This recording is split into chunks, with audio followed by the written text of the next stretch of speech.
All right, well, let's get started. Thanks everyone for joining.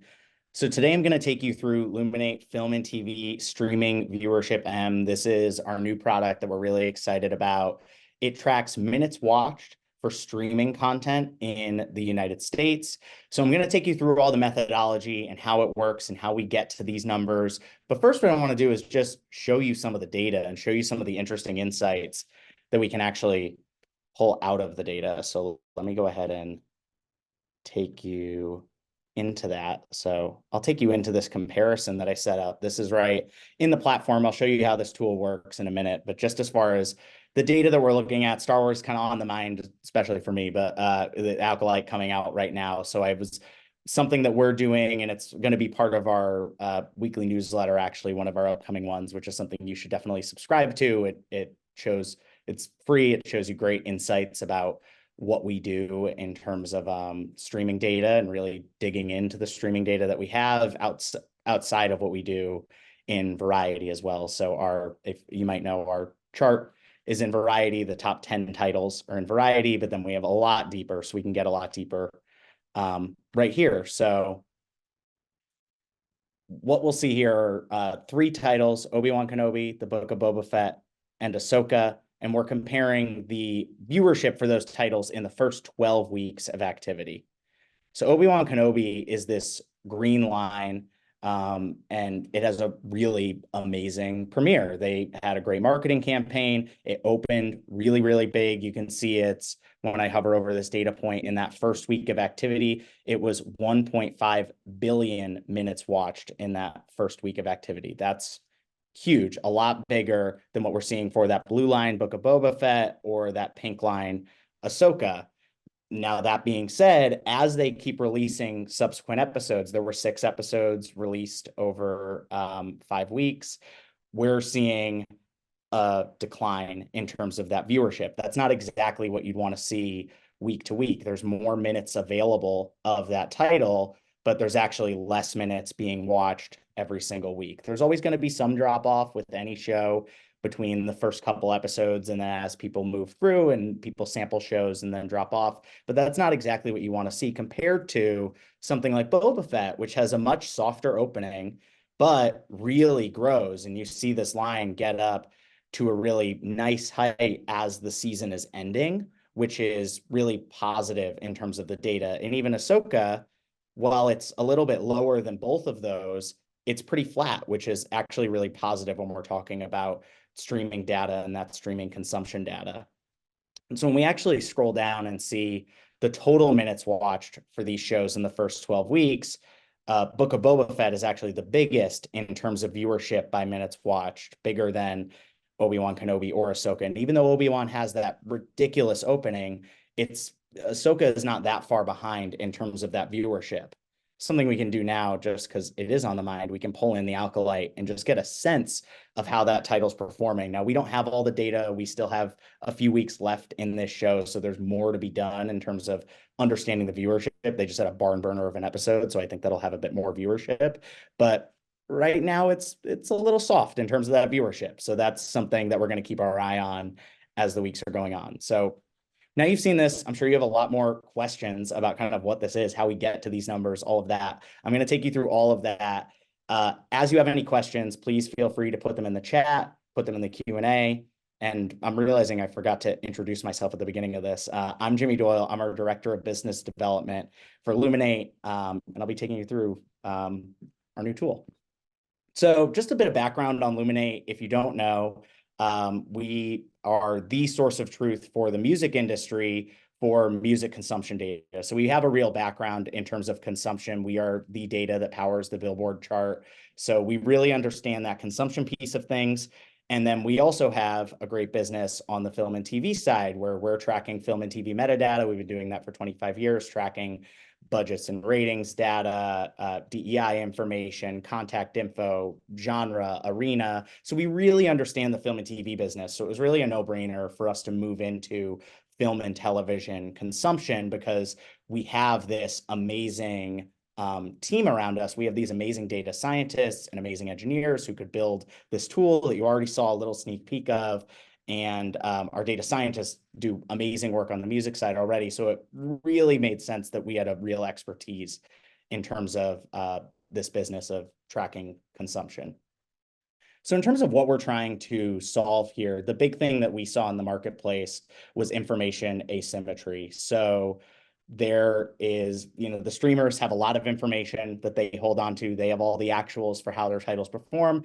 If you make a show for a streamer, you represent someone who makes a show for a streamer. Even if you own a streamer, but then you sell your title to a different streamer, you're going to have very little information about how your project performed. If you're lucky enough for them to tell you how well your title did and maybe a big gross number, they'll give you only the global number maybe, and then they're not going to tell you how it's going to perform compared to other titles on that platform. They certainly can't tell you how it's performing compared to other titles on other streamers that might be similar, comparable titles.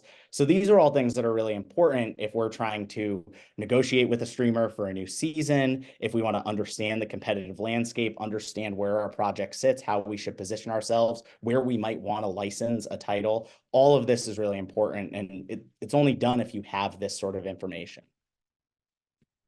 So how are we actually doing it? So the M in our name stands for model. So it's film and TV streaming viewership model. It's a model data set, just like every other data set for television measurement is based on some sort of model. So the way that our model is put together is it's based on ACR data, that's automatic content recognition. That's tracking everything that's coming across the glass of a TV. So we have access to a panel of 2.5 million connected TVs. These are across manufacturers, and we're able to see everything that's coming across there, match those images to an image database and say, okay, this person's watching Ted Lasso season 2, episode 3, and they watched it for this many seconds. Then our amazing data scientists, they take that data and they expand it out for the entire United States. We're using some additional data sets to get a little bit more directional and to understand how we're benchmarking the data. And that's going to be around, we have access to proprietary data from our parent company, Penske Media, and we have data on their 370 million monthly active users. We're also leveraging public engagement data. And then, of course, we're able to pair that all with our incredible metadata that we're already sitting on, so we can really understand, okay, what are the actual genre trends that are happening with these titles and their viewership? What is even something as simple as the release date, the runtime? All of this is really important to actually understanding what this data means. So that's where the metadata becomes so important with this as well. Here's a sense of our coverage. So we cover all of the major streaming platforms. One big thing you won't see here is FAST. We're not covering FAST. So like Tubi or Pluto, we don't cover currently. It's something we're certainly looking at. We're able to, one of the things that's really special about us is we're able to return results really quickly. So we measure the week from Friday to Thursday. That's the same way we measure the week on the music side of our business. And then we're able to return results on the following Friday. So like the week's ending today on Thursday, and sometime late tomorrow afternoon, evening, we're going to have the finalized chart of the top 10 that winds up going to Variety for TV and movies, and the top 50 that winds up in our platform. And of course, we have data on a lot more than the top 50. If there are titles that fall out of the top 50 within the platform, we're going to be able to see that data and understand that. With what we chart specifically original titles. So those are going to be titles that are exclusive to streaming platforms, but then we are going to have data on a lot of other acquired titles. We've been doing a lot of work recently to bring in over 3,000 acquired titles into the system. So that'll be titles that start on linear and then move to streaming, or titles that are, purchased from somewhere else, older titles. Something like Suits would be a good example of a very big acquired title on streaming. So those are all things that we do have a line of sight on, and we're really building out right now in terms of the platform. Speaking of just historical data, we do have historical data back to 2022. So like some of that Book of Boba Fett data, we're looking at an older title there, and we still are able to do those comparisons with that historical data. And of course, as we move into the future, we'll just keep having more and more historical data in the platform. So speaking of, let's get to the good stuff and take ourselves into the actual platform itself. So when I first get in here, what we're looking at right now, well, we're looking at the current week, actually, or at the previous week. So let me go into week 26, which is this week that's happening right now. So you'll see this is a partial week with data up to yesterday. So we'll see literally what's happening as the chart is building itself. And then by the end of the week, we're going to have that finalized chart. So we'll see the top movies, top TV shows. Let me go ahead and go back to week 25 so we can see like a completed chart week. So I'll go ahead and open the full chart for movies. We'll certainly take ourselves into TV, but I'm going to start here. So what we'll see when we actually click in here is we're going to see the minutes watched for this week in question and the minutes watched for the previous week and the percent change. So it's something like Hitman, really, really big performance in that opening week. But even this week, it's done so far, 636 million minutes. That's a 56% drop off. That's pretty good when we're talking about a streaming movie. That's actually a really nice hold for that title, and sitting here at number one by a pretty wide margin, which is a really, really strong performance for that title. Something else you'll see as I scroll through here is you'll see this views metric that we have here. So views is not going to mean unique viewers. What views is going to mean is views as the writers and actors decided with the studios recently for calculating their bonus, which is minutes watched divided by runtime equals views. So it's an average viewership metric. What's really nice about it, though, is it does help us understand how much something is being watched, regardless of how long it is. So engagement's obviously really important on streaming. So how long something is really relevant, especially when we start to talk about the TV side. But it can help us with something like Atlas and How to Rob a Bank are a really good example. Atlas is technically bigger in minutes watched, and it'll chart one position higher in minutes watched, but it's very likely that more people are actually watching How to Rob a Bank, because How to Rob a Bank is an hour and a half. So there's just less minutes that anyone can watch. So that's where that views is really helpful. This has 787,000 views versus the about 600,000 views for Atlas in this current week. So that's something that's helpful to really understand how these titles are actually performing. And you'll see we can go well beyond the chart. And so, what you'll see in Variety, we're going to go beyond that in the platform. When I click on any of these titles, we'll be able to see a bit more metadata around the title. And we'll also be able to see the actual performance of that title in previous weeks. So Roadhouse has done really, really well. I'm sure you've heard that, but we can really step back here and actually see its performance. So in that first week, its first week on the chart was a Thursday. So in one day on the chart, it was at number 5 on the chart. So it had huge viewership just in that first one day to bring it to number 5. Then it was at number 1 for the next 3 weeks. And you'll see as I click through here, it held in the top 10 for a very, very long time. And even now it's still number 14 on the chart. And now, this released in March. We're months away from this release. So this is a really huge hit for Prime. We can click in here and get a bit more information about this title. So when we get to a title page, we're going to see the minutes watched for the period that we're looking at. So you'll see, I'll go back to the current week real quick. But we'll see the minutes watched for this week. We'll see the total minutes since release date, the total views. We'll also be able to see trends on a daily level, so we can get as granular as daily level data. So we can see on July 23rd, how many minutes were watched of this, how many views were there. And these trends I really like when we actually expand this out to a larger period of time. So if I go into the calendar, now that I'm not on a chart page, I can multi-select on our calendar. So I can start from its first week on the chart all the way through, maybe we'll just go through the month of May. So we can see that first couple months of activity in this title. So we can really see that high performance. But then this is what's, I think, exciting to me is this middle section kind of right in here, where we can see that really, really strong hold even after that really big pop of release. And that's something that you like to see when you're looking at this viewership.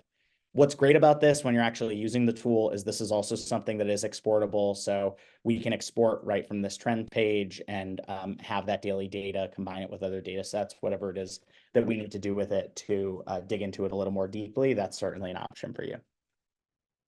So let me take us into a TV show because there's a little bit more nuance in terms of TV. So I'll take us right into Bridgerton season three's page.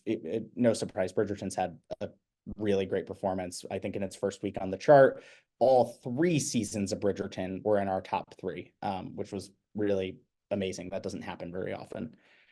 So views you'll see is not populated yet for Bridgerton. This is something we're still working on, views for TV shows. That's something we expect to have pretty soon. But we will see the minutes watched for this period, total minutes since release date. Let me go ahead and open up the time period a bit more so we can go like from release for this season. And so this trends chart is going to look very similar. One thing to note here is they did a split release, which is why we're seeing these two separate big pops of data. So what's really impressive here is that they have more viewership for that second batch of episodes. So they've grown in viewership just even within this split release season. I think I'd expect that Netflix is going to keep using this strategy for the really big buzzy shows. But then we can dig down into the actual episodic level data. So we can actually see what the minutes watched are since release for each episode. While we don't have completion rates within a specific episode, I can't tell you who dropped off in the middle of episode one. This can get us at least a sense of how people are actually completing the series as a whole. So you'll see it's not going to be episode 8 at the very bottom here. You'll see episode 8 sitting at number 6 for the episodes. That's because that episode's a little bit longer, but also people rewatch a finale. I don't expect that someone's skipping over episode 7 and moving right to episode 8, but this is something where people are probably going back, rewatching that final episode, and that's why we're seeing a little bit more viewership for that.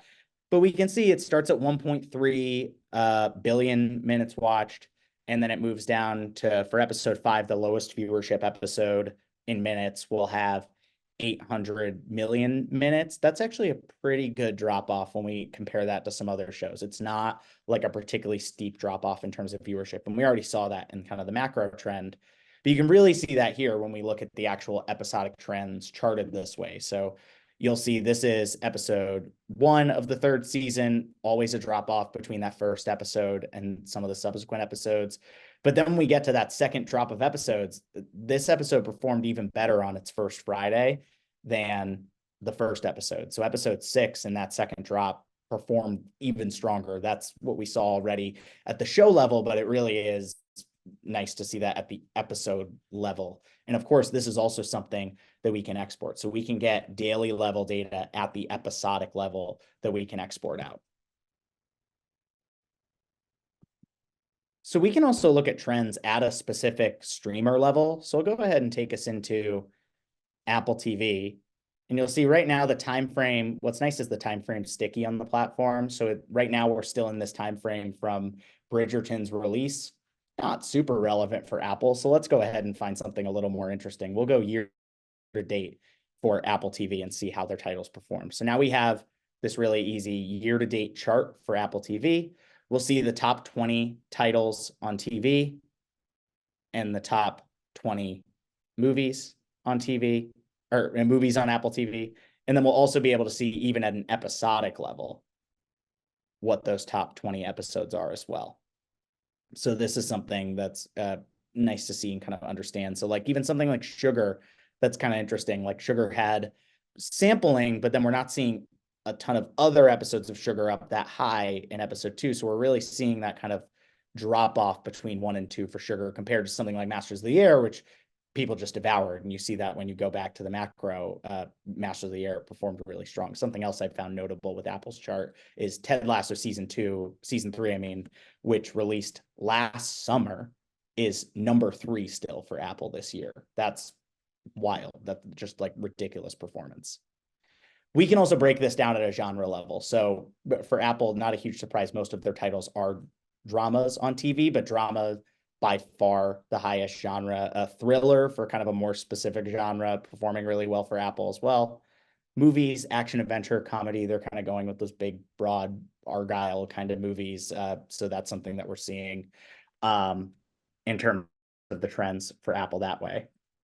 Let me go ahead and show you a little bit more. You saw a bit of the compare tool when I did that comparison of the Star Wars shows, but I can show you a bit more about how this tool actually works. So if we go in, we can select titles. I've already selected a couple here. So I brought in The Lincoln Lawyer and Ted Lasso. We know Ted Lasso is a hit. I just talked about it. Lincoln Lawyer season 2, also one of the biggest hits of last summer. What's really cool about this compare tool is it allows us to see things in the same time frame. So right now we're looking at weeks 1 through 12 for both these titles. So this is from the first week of release through the 12th week of release. And it's going to line them up. So even though, Ted Lasso came out earlier in kind of the spring, summer, and Lincoln Lawyer came out in like August or July, August, we're going to be able to line those up and understand the viewership. And they're different platforms, different release strategies. So I think this is a really interesting case to look at. So with Lincoln Lawyer, they dropped it, which I can tell you just by looking at this without even hovering over to look at the metadata, they dropped that in 2 batches. And we'll see that with the metadata here. We have 5 episodes as of this big pop for the first release. And then we have 10 episodes released in that second big release. So they did those 2 batches of episodes, whereas Ted Lasso is a weekly release there. And they're both really strong viewership, just in different ways. So Lincoln Lawyer, similar to what we saw with Bridgerton, those 2 releases, we see that stronger viewership for Lincoln Lawyer in that second release. That's great for them. Ted Lasso is like exactly what you want for a weekly release. If you're releasing it, it's just steadily going up and up and up. And we can even, if you want to see how that looks on a daily level, because each episode of Ted Lasso is going to have a spike. So you can actually see that, and you can really see that's the impact of the finale right there, where that finale is really high viewership. People who maybe didn't watch every episode as it was coming, they made sure to watch the finale. That was kind of appointment viewing. Let's go back to weekly, though. And so when we look at total minutes for the first 12 weeks, Lincoln Lawyer a little bit bigger than Ted Lasso, though they're very similar. What's interesting here is when we move this out to 26 weeks, Ted Lasso just holds. Neither of these titles are releasing new episodes, but Ted Lasso just has bigger performance. And you can see that when we go up to the trends chart. Ted Lasso is just performing really, really well. So exactly what we saw on that Apple TV chart, we're seeing right from its release, just the decay rate is not as steep as what we see for Lincoln Lawyer. Both huge hit shows, both big successes, but this gives you a sense of kind of how we can really dig into what that success means and what that means comparatively. And that's really a quick overview of what the tool can do and how it works. Our team will definitely be in touch with you if you have more questions, and we can talk more deeply about maybe your specific use cases, if that's something you'd like to dig into. So we're definitely happy to do that. Are there any other questions that we have now that we have to address?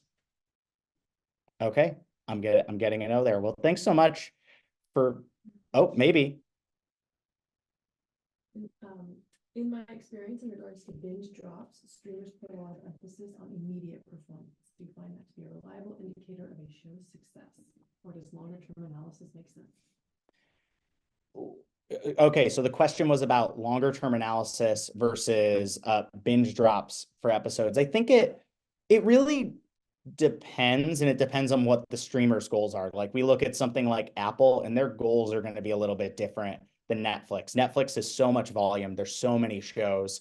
Netflix, I know, we know really cares about those first weekend, the first few weeks, that first 12 weeks, which is why we have that as a quick tool that you can select. That's definitely really important. Of course, like the opening of a title is really important. But if you're something like Apple, where you have a much more limited library, that long hold of Ted Lasso, that can keep you alive. Like that's people are watching it still. So it's okay that we have less shows there, that there's, and people come in for Ted Lasso and then find Presumed Innocent or some of these other titles on Apple. So I think it really just depends in terms of measuring that. Something I've found though is, definitely longevity is a thing that can help a show sustain viewership. And we see that with some of the more weekly Star Wars shows, and something like a Ted Lasso, like that is ultimately the thing. But something like Bridgerton, that is longevity too. It's just longevity in these big pops of releases. But I think there's a reason that Netflix is starting to break up their releases, and we're seeing it have that really positive effect. Like I think there might have been more decay on an episodic level. They know a lot of that too, but there's definitely that increase there, which is really nice because people had time to get through those first 4 episodes. See, I can pop up the questions. Yes. Okay, so for the box office question, that's a great question. So we don't within the platform have a way to uh, put together box office data and streaming data, but we do actually have a way on our platform because on the film and TV platform, the film and TV metadata platform, we do have box office data. So you could certainly take that box office data, line it up looking at the streaming data and put that together. And the other thing to note is we also have this amazing insights team at Luminate. So that's something, if there was something you were looking for to dig in a little bit deeper about those titles, that's something we certainly have the ability to do and pair those data sets, even though they're not paired maybe on the platform level. But that's a great question.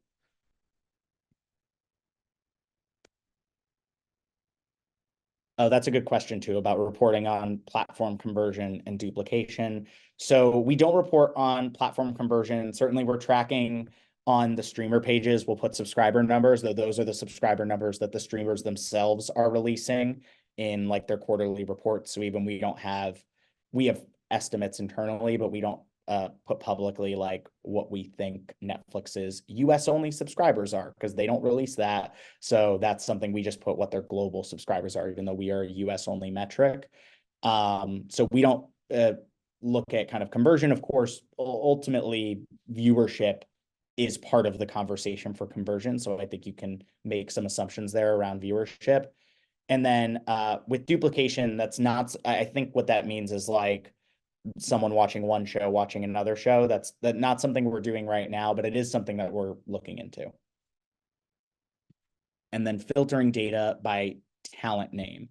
It's not something we can do now, but that is something that's in development to be able to filter by more metadata factors, whether we want to see, an entire studio slate and look at their titles or by a talent name. Now, that said, in the short term, you could look up that talent's credit list on the film and TV metadata platform and then pull those credits up in this platform really easily in the compare tool. I do that all the time when I'm putting together comps for clients or for some of our internal analysis. And that's something that becomes really easy to do. Great questions. Awesome. Well, thanks so much for joining, everyone. If you have any other questions, please don't hesitate to reach out to us. We'll also certainly be reaching out to you. So thank you so much for attending. We really appreciate it, and looking forward to talking more and getting more specific about how you might be able to use streaming viewership M. Appreciate your time. Thanks so much.